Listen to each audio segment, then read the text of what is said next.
Got to the point where George Bush called the work disgraceful, which I'm like, what? The President of the United States knows I exist?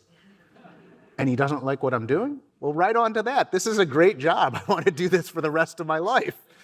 And then it got to the point where Congress outlawed the work, which, I don't have time to talk all about that. I knew this was a significant event, that here is this relatively unknown artist at a Midwestern art school that is having their work outlawed, effectively tearing up the First Amendment to suppress particular views and try and enforce one explicit view of the flag as being permissible and outlawing and banning all others. It was about a lot more than my artwork. It wasn't just about this.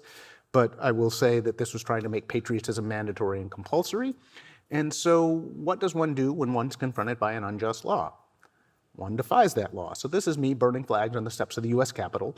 There were 3 other people that did it, including Dave Blaylock, who was a Vietnam veteran, Joey Johnson, who had a previous case go to the Supreme Court for flag burning, and Sean Eichmann, another revolutionary artist.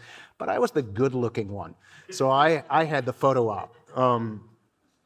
And so it became a Supreme Court case, United States versus America versus Sean Eichmann et al. I was part of et al., fancy word for and others.